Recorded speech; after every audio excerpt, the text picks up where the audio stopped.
Olá, boa noite a todos. Eu sou Fabiola Costa, terapeuta ocupacional, que tem uma ligação muito forte com o autismo, tanto no contexto de prática clínica, quanto no contexto de vida, né? Como é o caso hoje da minha convidada, da a Julie Lanzermaier, que é mãe de uma criança com autismo, que é influenciadora também de outras mães, aí trabalha muito nessa coisa da maternidade do autismo e potencializando muito tudo que ela já aprendeu durante essa trajetória. Vamos Oh, ver se foi. Deu certo, deu deu certo! certo. E o que eu quis trazer aqui para o perfil é justamente pessoas que eu gosto muito, que estão na causa já há algum tempo, para falar um pouco dessa trajetória, porque a gente fala muito do contexto. Eu, pelo menos, né, eu sou profissional, sou terapeuta ocupacional, trabalho com integração sensorial. A gente fala aqui muito sobre a técnica, né, sobre como estimular as nossas crianças. Mas eu acho que, para além disso, o autismo ele traz transformações diárias e eu acho que é importante a gente falar disso até porque estamos num contexto de inclusão, estamos aí passando por uma fase muito diferente na vida de todo mundo. E eu acredito que nada acontece por acaso. Eu acho que todos nós estamos passando aí por um período de transformação. E o autismo é um pouco disso, né? Eu queria que você se apresentasse, contasse um pouquinho da tua trajetória, de como que foi. Inclusive, essa coisa do período de transformação que a gente está passando, eu acredito que vocês, mães, passam muito, né? A partir do diagnóstico, assim, dessa coisa de idealizar muito as coisas e, de repente, ter que lidar com uma mudança muito radical, assim, de não saber realmente ter que buscar novas perspectivas. Queria que tu contasse um pouquinho pra gente, se apresentasse. Tá, então. Ai, tô com vergonha. Ai, até parece, né? Ah, então, eu sou a Julie Lanzermaier, né? Eu tenho 4 filhos, sendo que o Rafael, meu terceiro filho, é autista, né? Hoje eu trabalho como influenciadora digital, palestrante e sou parceira da revista Pais e Filhos, além de 2 seminários a nível nacional ligado a mães, à maternidade, a discutir a maternidade, tanto normal quanto atípica, né? E receber o diagnóstico de autismo é uma baita transformação, porque queiram ou não, quando a gente se torna mãe, a gente acaba colocando sem querer, sem intenções, algumas idealizações em cima do filho. Seja a forma que a gente vai educar, seja pensando no futuro, tipo, ele vai ser médico, vai ser advogado, ou ele vai ter a educação Montessori, ou vai ter a educação tradicional. Tudo isso a gente passa a discutir, faz parte do dia a dia. Quando tu recebe diagnóstico de autismo, é como se por alguns minutos ali no consultório fosse te arrancado tudo isso, sem que tu pudesse dizer assim, peraí, eu não tô pronta para arrancar isso de mim ainda, né? Uhum. Então, tu tem um diagnóstico que tu não tem um padrão, né? Tu não pode seguir um padrão. Tu tem um diagnóstico que não tem cura e que muitas vezes os médicos dizem, ó, tem tratamento, mas a gente não pode garantir que esse tratamento vai funcionar para o teu filho, né? E a gente tem uma medicação que seria em últimos casos e por aí vai. Então, assim, tu tem uma série de incertezas, né? E além das incertezas, tu ainda tem uma série de dúvidas tuas. Porque, por exemplo, eu não sabia nada de autismo. Não sabia o que que era, nem nada disso. Então, quando, por exemplo, alguém chega e não sabe sobre autismo, eu não julgo, porque eu também fui uma pessoa ignorante. Ignorante não no sentido de xingamento, de conhecimento, né? Então, Uhum. assim, eu já fui essa pessoa que não via isso. Tanto que as mães depois acabam vendo autismo em tudo, né?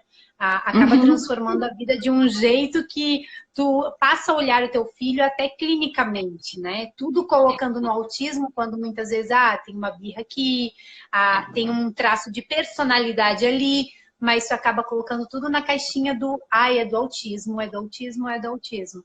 Então, essa transformação, ela acontece ali no diagnóstico e ela vem sendo diluída. Diluída com o tempo, diluída com o conhecimento, diluída com profissionais que te amparam, que te acolhem, que fazem a tua jornada ficar mais leve. Eu fico emocionada sempre que eu falo isso, Porque eu digo que eu sou abençoada, porque eu tive muita gente boa ao meu redor. Muita gente, desde profissionais a professores, a pessoas que acolheram e transformaram essa maternidade atípica um pouco mais leve. Não quer dizer que seja sempre leve, mas acolheram, que é muito importante para as mães de autistas, né? Ter esse olhar além. E eu acho que tu, a Nise e todas as profissionais aqui da nossa região, o grupinho ali do bem, eu acho que são profissionais que acolhem além do consultório, além da clínica, sabe? Vocês acolhem as famílias. Isso é muito importante. Eu acho bem importante tu falar disso, Julie. Eu até brinquei com a Julie no início, né? Que ela falou, eu tô com vergonha. Eu falei, até parece. Porque a Julie, na verdade, ela é uma mãe que é referência aqui na região e agora já a nível nacional. Porque ela fala muito dessa maternidade e do autismo junto, dos desafios disso tudo, né? E também luta muito pela causa. E eu acho isso tudo muito bonito. Só que a Julie está acostumada a falar mais né, no sentido de estar trazendo mesmo os conteúdos a respeito ou entrevistando. Hoje ela está aqui como mãe. Eu amo entrevistar, porque eu sempre sei o que eu quero perguntar. Mas quando eu tô do lado oposto, eu sempre travo. É impressionante. E olha que a gente tem um nível de intimidade, né? De tombos em gravação, em músicas em gravação. Muitos Então, erros de gravação. Nossa, Mas assim, eu acho muito legal você trazer essa coisa do afeto como um olhar de acolhimento mesmo, porque eu até coloquei ali como slogan da chamada das lives, né, a coisa do afeto, do aprendizado e da transformação. E que eu quero que a partir dessa semana as pessoas tenham um entendimento disso no sentido natural da coisa mesmo. Porque às vezes também a gente cria um glamour em torno do autismo, como se fosse tudo lindo, né? É aquela coisa de anjo azul, como se fosse uma coisa muito abençoada. E na realidade, todos nós, enquanto seres humanos, nós somos abençoados. E eu acho que são desafios, na verdade, e que o afeto ele tem que estar aí presente para que a gente consiga passar por esses desafios de uma maneira mais leve, como você colocou. Eu acho que é aí que está a medida do afeto, da transformação, e não necessariamente em tornar a coisa uma coisa de glamour, que a gente sabe que não é, né? E são os dois extremos, né, Fabiola? Porque tem assim, ó, quando tu recebe ali o diagnóstico, tu vai para dois extremos. Ou tu tem o glamour, a genialidade, ou tu tem aquela coisa extremamente severa, com outras comorbidades associadas, e que acabam sendo como verdade absoluta. Então, assim, tu entra numa piração de desespero, porque tu olha aquilo ali e diz assim, meu Deus, ou meu filho vai ser um gênio, ou ele não vai ser nada. Quando, na verdade, o caminho tu vai construindo junto. Entende? O Rafa, por exemplo, quando ele recebeu o diagnóstico, por isso que eu digo que abril é um mês importante, sempre vai ser importante para mim, independente de ser dia 2 de abril, o Dia Mundial da Conscientização do Autismo. Mas é porque no dia 8 de abril foi o dia que o Rafael foi batido o martelo como autista, né? Que ele teve o diagnóstico ali. E foi justamente através de conscientização de outras famílias. Porque o Rafa passou em 2015 por 4 neuropediatras, os 4 isoladamente, porque nenhum deles sabiam que eu já tinha passado por outros profissionais, eu queria uma avaliação genuína de cada um, né? Então, os 4 disseram, seu filho é autista severo, não verbal. E dentro daqueles ATECs, dos testes, do MChat, entre outros que eles fazem, o Rafa dava 137 dali para cima. O meu dava 134, porque assim, mãe sempre baixa um pouquinho, né? Mas dava muito alto. Então, assim, autismo severo é algo que preocupa. Só que o que aconteceu? Eu não sabia o que era autismo, então, ao invés de eu entrar naquele luto de chorar, de me recolher, eu fui o oposto. Eu fiquei como se fosse num processo de ansiedade. Porque eu pensava, como é que eu, como mãe de 4 filhos, que sempre quis ser mãe, que sempre estudei muito sobre educação infantil, desenvolvimento infantil, posso não saber como ajudar o meu filho, porque se tem uma coisa que mãe tem, é aquele sexto sentido, é aquela intuição de mãe, que sempre, o coração sabe, o que o teu filho precisa? Como é que eu ali não estava sabendo? Então, eu fiquei 45 dias num processo intenso de ansiedade de estudar muito sobre autismo. E depois de estudar muito, foi quando acabou saindo a reportagem ali do Rafa. E aí foi um outro baque para mim, porque muita gente olha e diz assim, ah, teu filho é um gênio, porque saiu a reportagem dele falar idiomas e tal. E eu fiquei tão mal, Fabiola, tão mal, porque eu pensava assim, gente, vão achar o outro extremo. E o autismo, ele não é diagnosticado por habilidade, ele é diagnosticado por dificuldades. Embora, tipo assim, o diagnóstico é pela dificuldade, mas o prognóstico tu vai na habilidade. Parece controverso isso, mas é assim, é dificuldade para diagnosticar e potencialidade, habilidades para trazer para o caminho que falta para o aprendizado. Então, o que que eu fiz? Eu peguei isso que estava saindo em mídia e disse, eu preciso transformar isso em conhecimento, em conscientização e mostrar que, embora a mídia mostre uma coisa que é importante, porque o Rafael evoluiu muito, ele realmente fala vários idiomas, ele realmente conseguiu transformar o diagnóstico, o prognóstico dele, né? Porque ele continua sendo autista e tendo as dificuldades. Mas eu consegui pegar isso e transformar numa conscientização que era muito importante e que eu precisava também.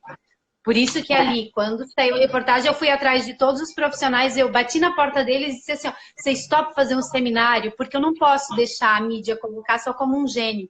Eu preciso de conhecimento. Timbó não tinha nada para autismo. Blumenau tinha, que é onde vocês têm clínica, né? Mas Timbó não tinha. Então, eu disse, gente, eu tenho que trazer esse conhecimento para cá. A gente precisa falar disso, sabe? E é interessante você falar disso, né, Julie? Porque olha só, o Rafa recebe um diagnóstico de autismo severo. De repente, o Rafa dá um salto e começa a falar línguas. E aí, como você falou, foi feita uma matéria, divulgou, né? O Rafa, acho que na época nem falava o português, muitas palavras em português, Não. mas já falava inglês, né? O Rafa, o primeiro idioma foi o inglês, aí foi pro Esperanto, se a Tati estiver aqui, ele falava com a Tati em Esperanto, aí depois foi Libras, o quarto idioma foi o português.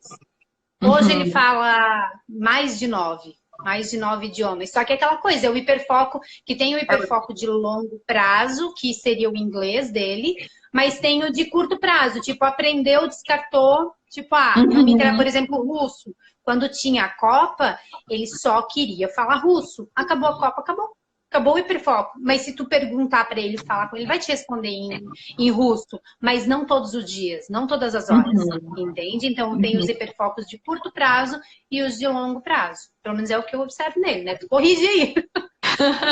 Não, mas é isso mesmo. Eu acho interessante você trazer essa coisa de como foi visto inicialmente e de como teve essa fase que teve essa coisa né, da genialidade, da coisa de falar outros idiomas. E mesmo assim vocês ficaram preocupados com isso também no sentido de não passar uma informação pela metade para as pessoas, como se o Rafael fosse isso, né? O gênio que fala várias línguas. Se ele línguas. fosse só isso, né? Porque esse é o detalhe. As pessoas vão olhar que ele é um mini gênio. Que ele, por exemplo, o Rafa falava 9 idiomas, mas não consegue calçar um calçado sozinho, um tênis sozinho, tem hipotonia, tem dificuldade, seletividade alimentar. Ele tem uma série de nuances que comprometem o dia a dia dele. Ele não socializa na escola, ele não tem amigos. Ele, tipo assim, ele é amigo de todo mundo, mas ao mesmo tempo é amigo de ninguém. Não tem um ponto que ele vá, entende? Então, assim, o autismo, ele não é uma coisa só. Ele não é só habilidade, mas ele também não é só dificuldade. Exato. E é isso que muitas vezes os pais precisam olhar, os terapeutas precisam olhar e encontrar esse conjunto de situações dentro do autismo, que é pra gente também, né? A gente também não é só bom em uma coisa e ruim em todas as outras e vice-versa. Perfeito. Eu acho que essa coisa que a gente fala de uma maneira diferente de ver o mundo, né? E de lidar com tudo isso que está ao redor. E que é tão difícil, às vezes, para a gente dentro da coisa do... Nós que somos formadoras e que levamos informação, às vezes conseguir também passar tudo isso, como você falou, não para quem já conhece a causa, mas para quem ainda não sabe o que é o autismo, porque... Acho que também a gente leva uma avalanche de informação E às vezes essa essência do dia a dia, de que os aprendizados eles acontecem gradualmente como com qualquer pessoa, e que vai ter dias que vão ser mais difíceis, mas vai ter muitas coisas lindas, que vai ter aquele dia que a gente vai vibrar de alegria, que é a vida, né? Que é a vida. E eu Exatamente. acho que é tão importante a gente também trazer isso para perto da naturalidade nesse sentido, né? E me conta uma coisa, Julie, quais que foram as principais mudanças, assim, que você vê hoje, que você consegue olhar para trás hoje e ver, nossa, a Julie de antes e a Julie de hoje, assim, tudo que de bom, assim, que você acha que foi positivo, que te fizeram crescer. Eu acho que eu sempre fui meio sensitiva com as coisas, né? Eu sempre tive um maternar mais romantizado. Aquela coisa até meio melancólica, né? Do cuidado, da proteção, da mãe protetora, né? E eu acho que o que me trouxe foi uma força maior e a questão de se desprender. Eu sempre quando eu falo sobre isso, me emociona, porque o autismo, para uma mãe que é protetora, tu vai querer colocar o teu filho dentro de uma gaiolinha e proteger ali. E o autismo me trouxe o olhar de você vai ter que deixar ele voar. Porque se você não deixar, o mundo vai fazer ele na marra. Uhum. Então, os meus outros filhos acabaram tendo uma liberdade maior de ser e tudo mais. E o Rafa, a liberdade de deixar ele ir. E isso é muito difícil. Eu acho que quem for mãe aqui, que tem essa coisa da proteção, vai perceber que ali tu perde o controle, tu perde o chão. Então, isso me tornou uma pessoa mais forte, uma pessoa mais persistente com as coisas. Eu passei a acreditar muito mais no potencial das pessoas de mudarem. Porque eu achava que a pessoa, se ela era daquele jeito, não adiantava, ela ia ser assim sempre. Ela não ia mudar, né? O autismo me trouxe esse olhar de todas as pessoas, elas podem mudar em algum momento. Inclusive eu, sabe? A Uhum. questão de olhar o mundo com mais calma, a ser mais resiliente. Aliás, o autismo me ensinou a resiliência na prática, assim, na prática, e principalmente de não desistir. De não desistir, porque muitas vezes o que acontece? Tu ouve uma crítica ou tu tem uma ideia, tu quer fazer um projeto, tu quer fazer alguma coisa e as pessoas vêm dizer, isso não dá certo, isso dá trabalho, ou isso não é legal, ou podem falar isso, podem falar aquilo, e tu não desistir pela causa, e tu não desistir pelo teu filho, e tu não deixar cair, sabe? Tu não deixar a peteca cair, porque tu tem que ser fortaleza. Mesmo que Uhum. muitas vezes essa fortaleza esteja ali baqueando, mas tu passa a ser muito mais forte com tudo. E isso eu acho que eu sou muito grata pro que o autismo me trouxe. Fora as pessoas que eu conheci, né? Que eu conheci pessoas maravilhosas e que eu não teria conhecido se não fosse o autismo. Histórias incríveis, né? É surreal. Ai, que bonito isso, Julie. Muito bonito isso, porque eu acho que essa coisa da. Até eu trouxe a palavra transformação como tema também, porque eu acho que essa coisa que você traz da resiliência, eu vi uma psicóloga falar esses dias, eu achei muito legal a ideia dela, né? Que a pessoa, quando ela é resiliente, é isso, a resiliência ela é a capacidade da gente passar por aquelas dificuldades e conseguir lidar com tudo aquilo, né? Conseguir lidar, às vezes, com essa montanha-russa, com esse misto de sentimentos, com todos os obstáculos, as dificuldades. Mas para além disso, existe a coisa da transformação. Porque às vezes a pessoa que ela é resiliente, não necessariamente, ela às vezes passa por aquilo, mas ela não consegue vivenciar a transformação que tudo aquilo faz. Então, a sensação que dá é que ela fica dando conta o tempo todo. Mas quando você transforma aquilo em potência, que eu acho que é muito a tua cara, assim. Porque eu vejo muito assim isso, sabe? Você, outras mães que eu acompanho, que consegue potencializar aquilo de uma maneira que consegue transmitir para as outras pessoas todo esse aprendizado. Não é só resistir, é muito mais, é conseguir transformar Exatamente. aquilo em algo potente, sabe? Teve uma palestra que eu dei em São Paulo que uma professora levantou a mão e disse assim, eu acho que as mães de autistas, elas são resilientes porque elas são fortes como ferro e firmes como a rocha, uma coisa assim. E aí eu peguei e disse, não. Por delas, assim, porque vocês se conformam com a situação. Jamais, eu não me conformo.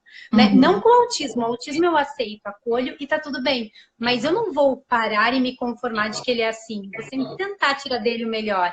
E aí eu falei para elas, resiliência não é você ser firme e forte como um ferro, como uma rocha. Você tem que ser que nem bambu, flexível com as situações, mas não quebrar. Esse que é o detalhe, você é flexível, você se molda aos ventos, ao que te acontece, você sente o que te acontece ao redor, isso te afeta de alguma forma, mas você não quebra. Você consegue transformar isso em um aprendizado. E isso que é o mais legal, porque tu consegue de tudo, seja positivo ou negativo, tu tira um aprendizado. E o aprendizado, o conhecimento é algo que ninguém te tira. Então isso que é muito bacana. Legal, legal. É isso, é muito E os bonito isso. autistas ensinam isso, né? E vocês acabam criando uma corrente, né, muito forte, assim, eu acho isso tudo muito bonito no autismo, é uma das causas que tem a corrente mais forte que eu já conheci até hoje, assim, de levar informação mesmo, de lutar pela causa, eu acho que as mães se unem muito, até a Vanessa tá aqui falando que você foi uma das primeiras mães Eu não com quem consigo ela ler os conversou. comentários. A Vanessa tá aqui falando que você foi uma das primeiras mães com quem ela conversou quando ela teve o diagnóstico também do Johan, né? E ela disse que ficaram um tempão conversando, mas que Sim. depois deu uma paz para ela, sabe? Que deu uma sensação boa. Eu acho isso tudo, eu acho muito legal, assim, dessa coisa que vocês conseguem se unir de uma maneira que os desafios são muitos, com certeza, mas vocês também conseguem levar uma para outra as coisas boas de tudo isso e transformando as coisas ao redor de uma maneira muito sutil, assim, sem ser aquela coisa querendo enfiar a goela abaixo o autismo, sabe? Eu acho que é uma coisa muito no sentido de conscientização mesmo, sabe? De levar informação para as pessoas. E isso tudo eu acho muito legal, assim, na causa todo, como um todo do autismo e das famílias, assim. Deixa eu ver o que E mais. tu sabe por que acontece isso com a causa do autismo, mais muitas vezes do que todas as outras causas, tipo síndrome de Down e tudo mais? Epilepsia, entre outras. Sabe por quê? Não, conta aí. Porque o autismo é mutável. E não, como ele não tem um linear, tu precisa estar sempre renovando e falando, não tem verdade absoluta. E então todo conhecimento, toda conscientização, toda fala sobre autismo é importante. Todo tipo de autismo e todo tipo de fala tem voz. Precisa de voz. Porque, por exemplo, o autismo do Rafa é diferente do autismo do Johan, que é diferente do autismo do B, e por aí vai. Então, assim, tu precisa falar. Por isso que o acolhimento dessa causa é muito grande, sabe? Para Gente, justamente que potência isso, continuar falando. meu! Que potência Não é? isso! Nossa, incrível! É um assunto inesgotável de conhecimento. Para mim, E é atemporal. Para mim, essa tua fala já assim, justifica o motivo de eu querer trazer todos vocês para essas lives dessa semana. Inclusive, estamos com a mesma camiseta de autismos, né? Mesma. Autismos. Autismos, porque é isso, sabe? É isso que eu tento muito passar. A gente vive numa sociedade, Juliana, não sei se eu acredito que tu vai concordar comigo, que a gente vive numa sociedade de padrões. A gente tenta, por mais que a gente tente ser autêntico, existe uma sociedade que impõe que a gente tem que pertencer a determinados padrões, quer colocar dentro da caixinha, né? E eu vejo muito a internet hoje como uma saída disso, porque o que há de mais incrível no ser humano é ser único. É o que há de melhor. Exatamente. É a nossa maior potência ser único. E o autismo é isso também. E aí tu falou das outras síndromes, né? Das outras coisas que também não, as pessoas por trás do diagnóstico não deixam de ser únicas. Só que o autismo, ele faz isso dentro do próprio diagnóstico. Isso é muito incrível mesmo. Exatamente. Exatamente. Então, porque assim, mesmo dentro do próprio diagnóstico é mutável. Exato. Entende? Perfeito. Porque o autista, ele transita dentro do espectro. Exato. Sabe? A gente tá sempre correndo atrás. Por exemplo, eu tô estudando sobre adolescentes autistas, sobre sexualidade no autismo. E não garante que o que eu tô estudando hoje, lá quando ele for adolescente, vai funcionar.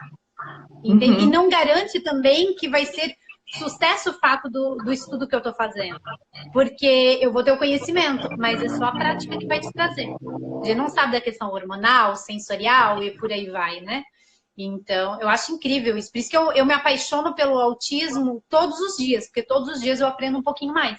Imagina vocês que atendem vários autistas Nossa, é de incrível. nuances totalmente diferentes. Então, assim, é muito aprendizado. É incrível, é incrível. Sabe que essa semana eu acompanho assim diversos temas para além do autismo, porque eu acho que a gente precisa ampliar a nossa visão justamente por isso, sabe? Eu acredito que a gente, se a gente se fecha muito numa única técnica, num único tema, o que acontece é que a gente não consegue, a gente acaba querendo padronizar. É inevitável, faz parte da coisa que nem tu falou do hiperfoco. A gente foca ali e a gente não consegue enxergar ao redor. Então a gente acaba querendo padronizar. E o autismo, depois que eu entrei no autismo, eu acho que foi por isso que eu me apaixonei, ele fez muito isso comigo. Eu entender, a terapia ocupacional como um todo, ela já tem um olhar muito amplo para o sujeito. Mas o autismo, ele faz eu me reinventar como profissional todos os dias.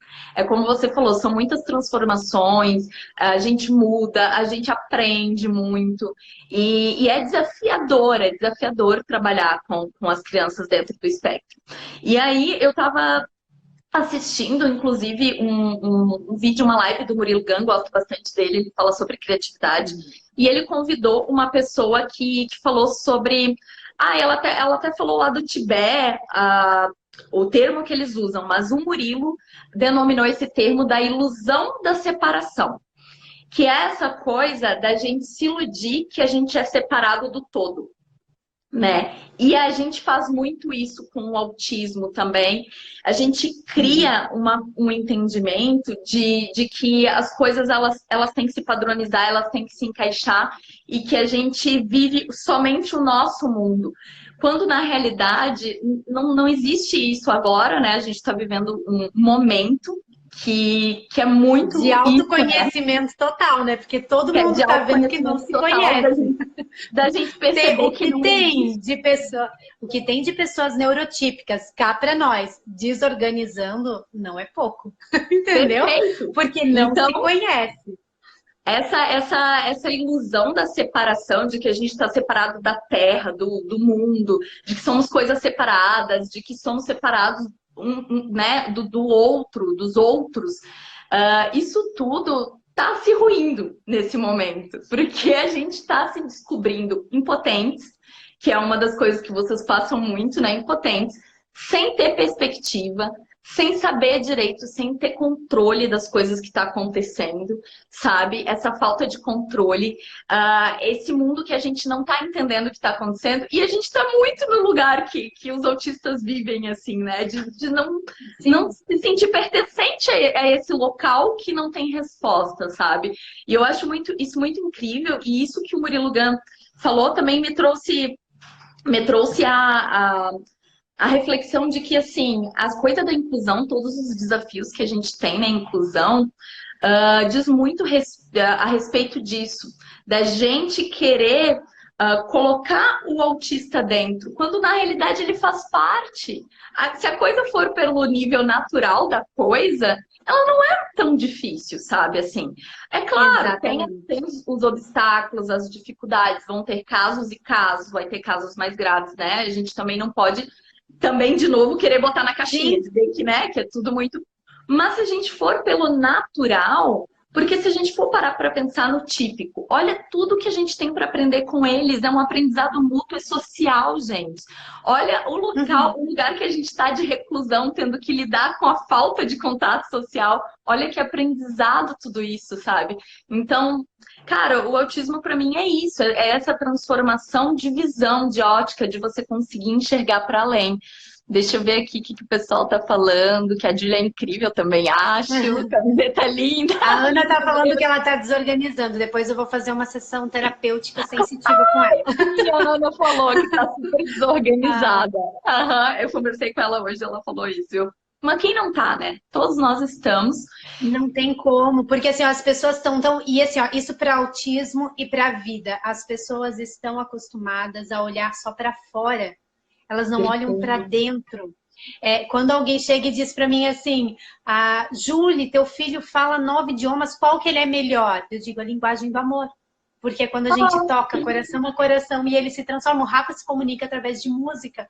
E até hoje, claro, eu tenho uma questão espiritual que eu acredito como linha de vida, mas, por exemplo, quando eu estou passando por algum desafio ou alguma coisa que eu estou em dúvida, o Rafa, ele simplesmente traz uma música que diz exatamente o que ele quer me dizer. De uma forma que me toca, através da música, que é a forma que toca ele. E é tão assertivo que eu digo, gente, exatamente, porque assim, ó, de todas as linguagens, de tudo, de todos os métodos, de todas as teorias, a única que vai ter validade é a que toca o coração. É a única. Tu pode tentar tudo. Tu pode tentar todas as teorias. Enquanto tu estiver em contato com um outro ser humano, se tu não conseguir te conectar com ele, de alma a alma, de coração a coração, todas as teorias não vão trazer a transformação que a gente busca, que é além da repetição, que é além do fazer no piloto automático. Que nós, neurotípicos, fizemos muita coisa no piloto automático e que os autistas fazem isso através do hiperfoco, muitas vezes. Então, assim, é algo que a gente precisa olhar além. Porque se a gente não olhar, a gente vai estar dando murro em ponta de faca, sabe? Ou tentar fazer o que muitos dizem, porque esse autista ele tá meio robotizado, porque ele só repete. Eu vejo isso muito, agora vai dar polêmica se tiver mães aqui que fazem isso. Mas como tem muitos perfis de mães que me seguem, eu vejo muita mãe bitolando e fazendo tanta atividade com eles, mas tanta atividade, que eu olho os vídeos e eu penso, essa criança não tá conectada nesse momento. Sabe? Ela não tá conectada. Ela não quer fazer aquela atividade, ela quer ser amada, ela quer brincar, ela quer ser acolhida, a criança precisa de ociosidade. Precisa para o processo criativo. E outra coisa que eu tenho batido na tecla, para as mães principalmente, foca em inserir teu filho na realidade nesse momento de quarentena. Não vai para o intelecto, para o cognitivo, vai para inserir na realidade. Porque até a gente está desorganizando. Eu já não sei mais onde eu limpo. Entendeu? O Rafa, ele hoje veio, queria fazer atividade, eu disse, bom, eu vou tirar a roupa do armário e lavar. Então ele ia separando junto. Porque assim, a criança, ele adora. Agora ele quer lavar a louça. Então, assim, esse é um problema, porque a Gabi também vai querer, né? E isso é muito louco, sabe por quê? Eu fico pensando em mim, sabe? Até na época da escola.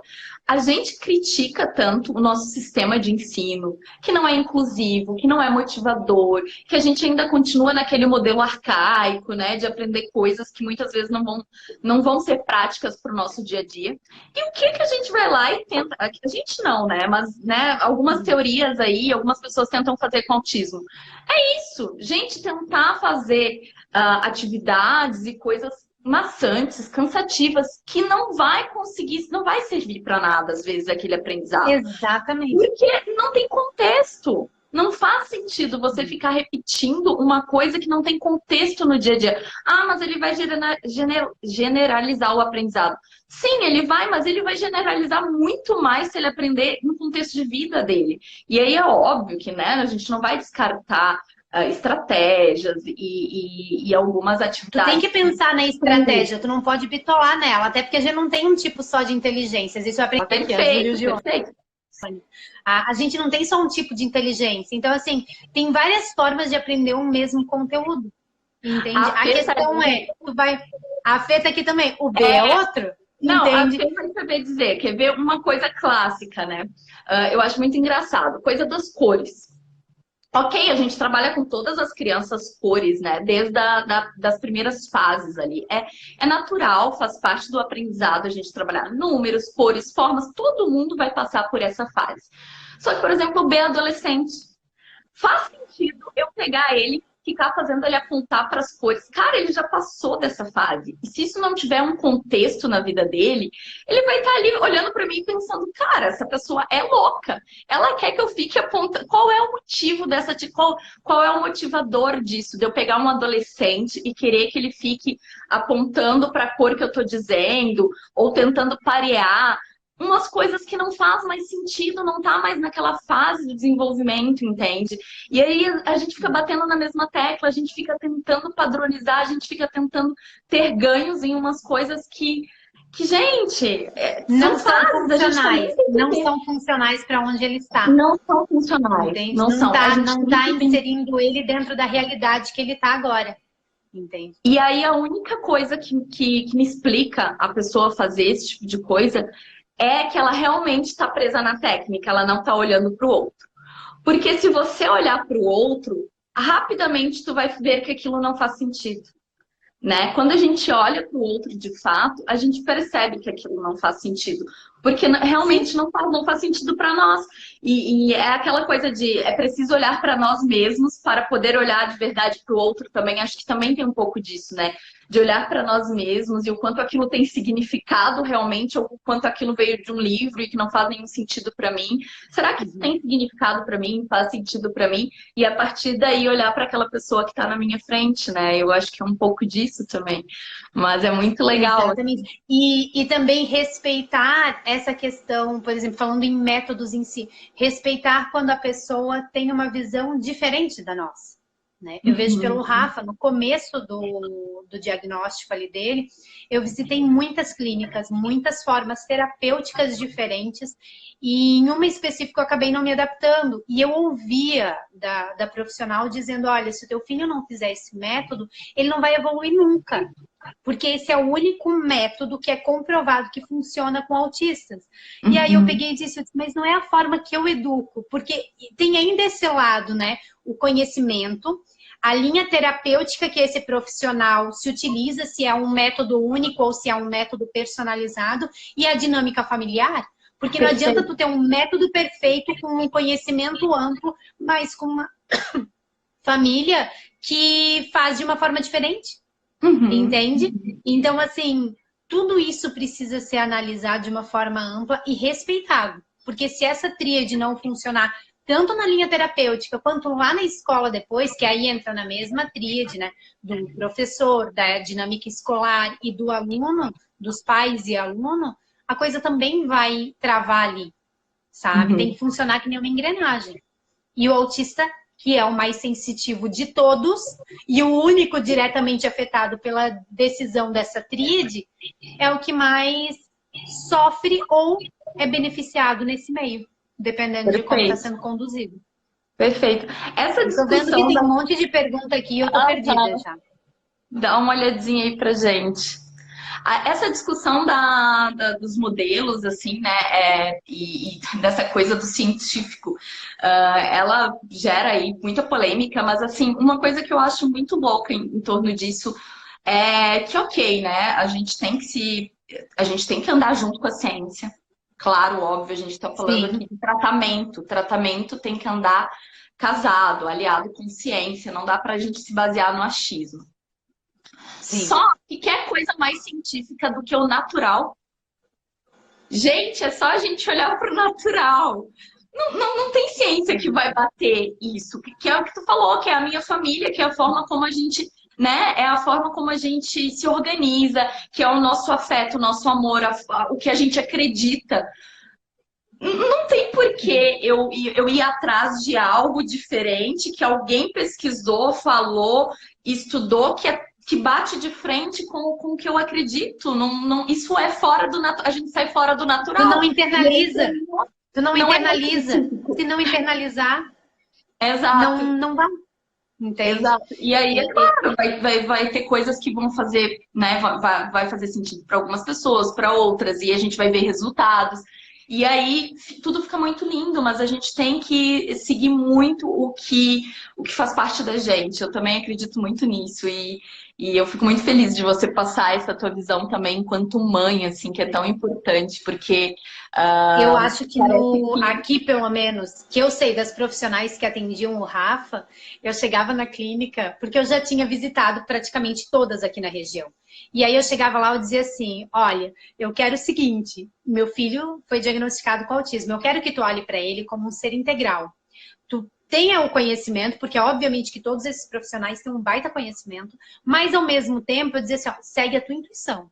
Segue o teu coração. Se tu achar que tem que mudar, que tem que adaptar, segue o teu coração. Não vai só para método. Tenta montar algo personalizado. E todos os profissionais fizeram dessa forma e deu muito certo. Por quê? Porque quebraram aquele protocolo e Uhum. foram se permitindo. Eu acho que esse é o ponto. Se permitir e se desconstruir em algumas coisas. Até pra gente é importante. Como mãe, por exemplo, o Rafa estava fazendo fono. E em determinado ponto, a Fono chegou pra gente e disse assim: Júlia, será que não seria interessante tentar dar um eletrônico para ele, só pra gente ver se ele se interessa? Porque o Rafa, nada despertava o interesse dele. Nada, nada, nada. Tu podia jogar uma cadeira de um lado da sala pro outro, que ele nem se assustava, Fabi. Nem se assustava. Eu quase tinha um treco e ele nem aí. E aí a gente ofereceu os eletrônicos. Na primeira semana ele não deu bola. Ele foi dar bola quando eu coloquei YouTube. E assim, eu tinha o tablet, nesse tablet só tinha jogos que a Fono nos indicou e disse assim, ó, vamos tentar isso aqui, porque o que, que a gente tem que fazer? Descobrir aonde está o olhar dele. Porque tudo que a gente já fazia um mês e pouco e ele não se interessava mesmo, sabe? Parecia que ele estava desligado do mundo. E aí, resumindo, quando ele começou a olhar para aquilo ali, a terapia foi se desonchando. Foi indo, só que, claro, usou o recurso, a gente já percebeu, opa, ele se interessou por essa cor, ele se interessou por animais, ele se interessou por frutas, então a gente tirava daí o eletrônico, né, e fazia a linha terapêutica, mas tem que ter o fio ali do novelo, sabe? Tem que ter o Uhum. comecinho dele para poder ir construindo isso, senão não tem como. Perfeito. Não pode ir na tentativa e erro o tempo todo, entende? Sim, sim. Existem crianças que às vezes a gente tem um pouco mais de dificuldade de descobrir o que que é o motivador, né? Mas é bem isso como tu falou, a gente precisa investigar, a gente precisa mapear, a gente precisa ver, tá, mas é o eletrônico, é o YouTube, mas o quê? Né? O que que tá dentro disso? Porque é uma coisa muito específica, não é assim, ai, qualquer vídeo, qualquer desenho, são coisas específicas. Na medida que a gente consegue ir mapeando, observando, a gente constrói ótimas estratégias. Então, assim, a Ana até está dizendo, observar é uma ótima estratégia sempre. E é A verdade. Ana vai concordar comigo. Ela deve gostar também do Eduardo Marinho. Eu tenho paixão por ele. Ele é, enfim, um cara super good vibes, né? E ele tem uma tese, uma fala, que ele fala entre observar e absorver. E eu tenho isso como lema de vida. E eu sempre falo que o autismo é exatamente isso: observar e absorver. Quando, por exemplo, alguma escola, alguma mãe, ou mesmo na escola do Rafa, ou de algumas mães que já me chamaram na escola, ou a escola chamou, dizendo assim, Júlia, tô observando, tu vê esse autista, uma coisa aqui, uma coisa ali, e eu sempre digo, afasta o teu olhar, dá um passo para trás, não olha só o autista, se afasta ao redor dele, mais longe, como se estivesse fazendo um distanciamento da cena, para conseguir observar o todo, porque se tu não fizer isso, tu não vai chegar onde que está afetando ele de fato. Às vezes é uma Uhum. coisa pequena e às vezes é uma coisa muito além do que tu imagina. E eu faço muito isso com o Rafa. A observação. Muitas vezes o Rafa, eu já sei o que vai acontecer só pela observação dos jeitos que ele está se conduzindo. É como se eu tivesse criado um roteirinho, eu já sei como é que ele se... Por exemplo, eu sei que quando ele começa a ficar olhando muito fixo para a parede, ou ele fica com o olhar meio perdido, eu tenho certeza que ele vai trazer uma música para eu ouvir. Certeza. Absoluta. Sempre acontece da mesma forma. Ele fica como se ele tivesse assim, ó. E aí ele fica, não demora muito, ele vai lá, pega o celular ou o tablet, pede, ele sempre pede para pegar. Eu deixo ele pegar, ele vai no YouTube e ele começa a jogar palavrinha até ele achar a música. E aí ele vai ouvindo, ele acha a música, o trecho exatamente do que ele quer me dizer. Então eu já Uhum. sei que esse é um padrão dele, sabe? Só que eu só sei disso por quê? Porque eu observo muito. Eu treinei o meu olhar para observar isso nele. E olha que legal isso que tu trouxe, dessa coisa de observar, se distanciar, observar de longe. E mais, o tema da nossa semana, para além do diagnóstico. Porque se a gente fica muito preso aos rótulos, o que que a gente pensa quando uma criança está olhando para a parede, está muito fixa, está muito aérea? Sempre que isso é uma coisa ruim. É isso que, né, os padrões nos trazem. Se a gente coloca dentro de padrão, é isso que a gente vai pensar. Quando a gente faz esse distanciamento que tu propôs e a gente começa a olhar o indivíduo como um indivíduo único, a gente consegue ver as potências ali, porque a gente consegue conectar os fiozinhos, né? E aí ver, não, mas ele fica assim antes de me trazer algo super criativo.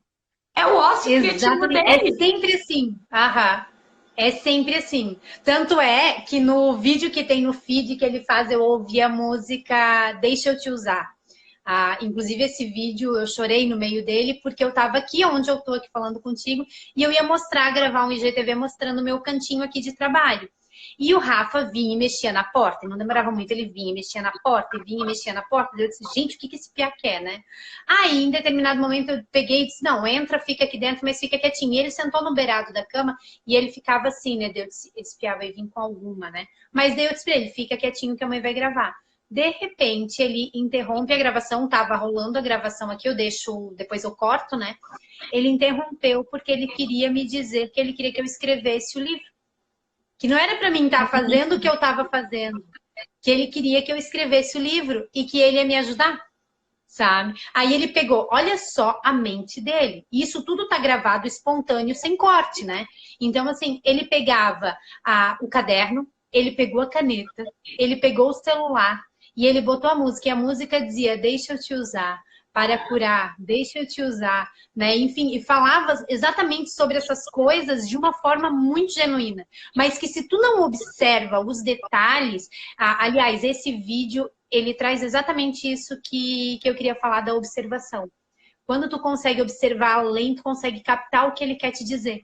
E detalhe, só para te entender o contexto, desde janeiro, eu estava com dificuldade em sentar e escrever. Eu sentava e eu travava.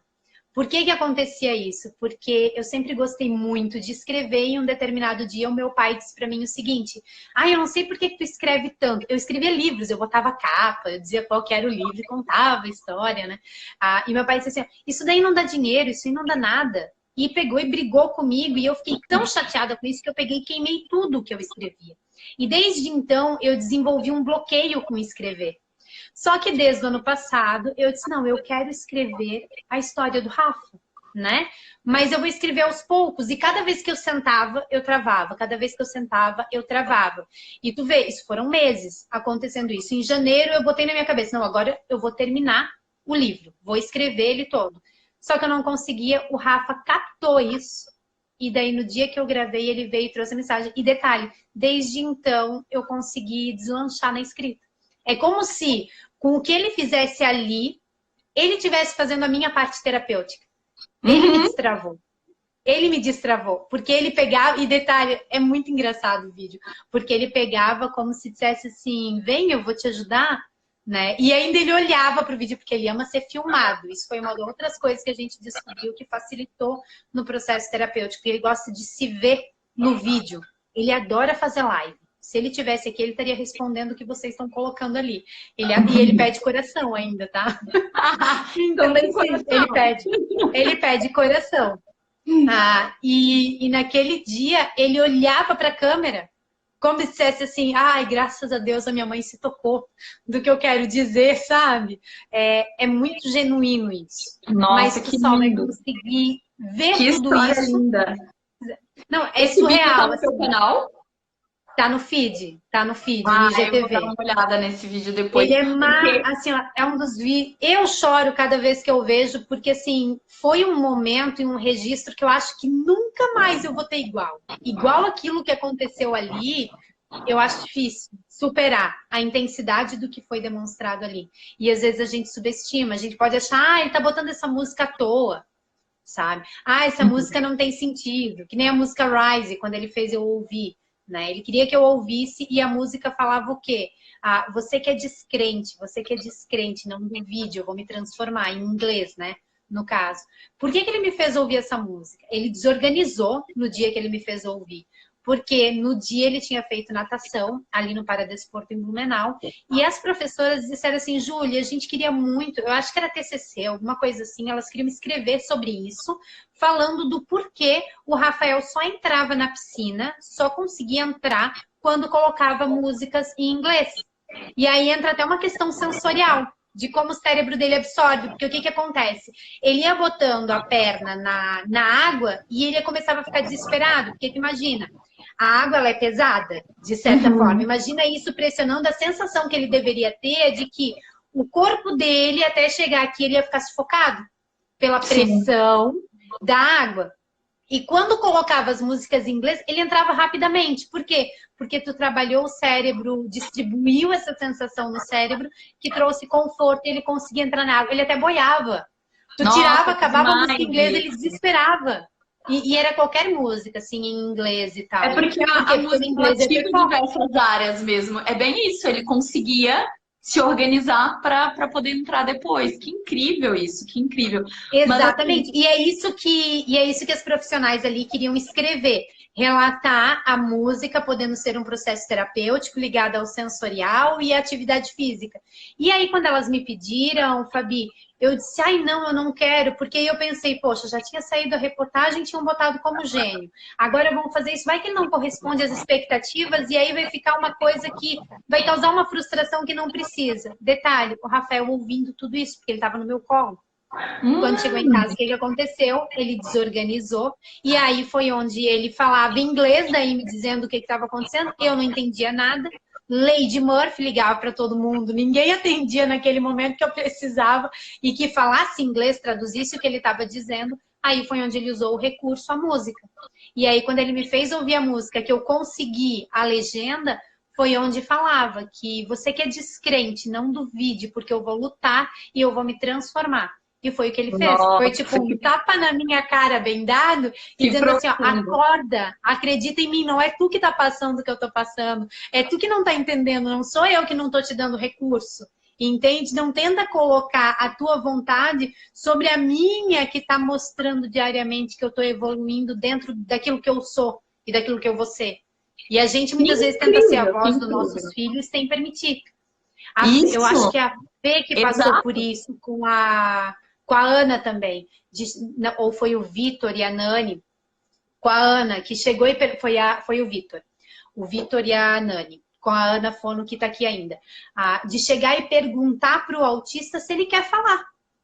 Pergunte para ele se ele Perfeito. quer falar. Perfeito. Entende? Isso é respeitar o outro. E é isso que eu não estava fazendo com o Rafa. Porque eu não estava atenta na frustração dele. Na verdade, era minha. Só que como a gente não se conhece e a gente transfere as nossas frustrações, muitas vezes a gente quer pensar como o outro pensa. A gente quer agir achando que a gente está protegendo, quando na verdade a gente está limitando. Isso para mim foi um tapa na cara na época, sabe? Tipo assim, acordei pra vida, sabe? Naquele momento. Que lindo, que lindo. Não, esses teus relatos da questão do livro e agora da comunicação do Rafa, a Ana é muito minha parceira, a gente acredita muito nisso, que eles se comunicam o tempo inteiro, que a gente só tem que estar disposto realmente a ouvir. Inclusive, a minha live com a Ana vai ser sobre isso. E é isso, de como a gente deixar essa pessoa ter espaço, né? Dela ter o espaço de colocar a voz dela, de colocar os desejos dela. Então, é muito. Ô, Fabi, você vai fazer uma live com a Fê? A Fê tá aqui, ó. Tem que fazer uma café, que ela tá dizendo aqui, eu já perguntei 1000 vezes, somos dois frustrados aqui. A Fê, tu tem que fazer uma da comunicação dela com o B, pra ela contar o caso da mochila no porta-malas. Ai, Ela então, surtando e o B de boa, né? ó, Tipo assim, olhando pro porta-malas e ela viajando surtando. convite oficial já, Fê. Convite oficial, vai ter uma live contigo, já te prepara, tá? Então, Não, pode. já E estão o todos B, convidados. eu sou encantada no B, porque o B fala com o olhar. Já falei isso pra Fê. O B, ele fala Muito, pelo olhar. muito. Demais, Muito. Ele fala o demais. tempo todo. Ele fala o tempo todo. Volta na Tanto, Fê. tanto é que a primeira coisa que ele vai dizer pra Fê declaradamente vai ser um palavrão. Dizendo, mãe, não enche o saco. Mas é bem Não, isso. mas tem que trazer a Fê pra uma live. Eu acho que tudo isso que tu trouxe vai muito de encontro com o que eu acredito na minha visão, assim, de mundo, assim, de Deus. Eu acho que Deus, ele fala conosco o tempo inteiro através das pessoas, de nós mesmos e através do mundo. E o Rafa, ele é especial como todos os teus outros filhos. Só que olha que coisa potente, ele conseguiu realmente ser, de forma terapêutica, ser um elo de conseguir trazer para você um entendimento do que precisava ser feito naquele momento e te destravar. E sabe o que eu fiquei pensando enquanto tu contava a história do livro? Que olha que coisa significativa. O teu pai te falou algo que te podou de certa maneira. Isso acontece com todos nós. Todos nós temos uma criança interior Com ferida. todo mundo. Todos nós. E às vezes a gente demora a se dar conta desses pequenos detalhes. Então, teu pai, que era uma pessoa muito importante e significativa para ti, te falou algo que te podou, e o teu filho consegue reconstruir isso, reconectar isso através do afeto, do amor. Olha que coisa linda, gente. Até porque muita coisa a gente só consegue tratar de forma terapêutica quando tu tem um gatilho. O meu gatilho era a escrita do livro, então estava perfeito para o momento de destravar. Tem outra coisa que o Rafa fez que eu achei interessante, que foi numa época, a Fê vai lembrar, ajuda o Autismos aqui também, que foi um período ali que a gente gravou uma série de vídeos, eu acho que até tu gravou também, eu acho, falando sobre a importância dos professores de apoio. Não sei se tu lembra que a gente gravou vários vídeos falando assim, que era importante manter o professor de apoio, que a gente precisava de assistência. E eu estava muito abalada. Eu estava muito abalada e eu fui sentar para gravar e o Rafa quis sentar no meu colo. E eu estava de frente para o computador porque eu escrevi um texto e como eu estava muito sensível, eu disse, eu vou ler o texto. Porque se eu for falar naturalmente, eu vou chorar. Na hora que eu comecei a falar, o Rafael clica no computador, tira, coloca no YouTube e coloca escrito paciência, a música do Lenine. E aí pronto, eu acabei de chorar, né? Porque daí ele botava o trecho para mim exatamente que dizia assim, ó, enquanto o mundo pede um pouco mais de pressa, eu peço mais calma, um negócio assim, eu vou na valsa, um negócio assim, mas ele botava, eu tenho vídeo disso também, e ele botava exatamente esse trecho para ouvir, que era assim, era para ter paciência, que tava tudo bem, que eu me reinvento. Calma, não é para desespero. E eu olhava, eu pensava assim, ó, um ser humaninho tão pequeno me ensinando tanto, sabe? E aí eu digo, quem é que aprende aqui? É ele ou sou eu? Sabe? Porque eu desisto muito mais fácil do que ele das coisas, né? Tipo, se eu me frustro, a tendência é eu me encolher, recuar, me esconder. Ele não. Ele enfrenta, né? Do jeito dele. Mas ele enfrenta. Então, eu acho que essa coisa do aprendizado dentro do autismo, ele é constante, o tempo todo. Que incrível, que incrível. Rapidinho, Ju, o Instagram vai nos derrubar. O que você queria deixar, assim, de uma frase? O que eu queria deixar de mensagem é acredite no potencial de todos os autistas.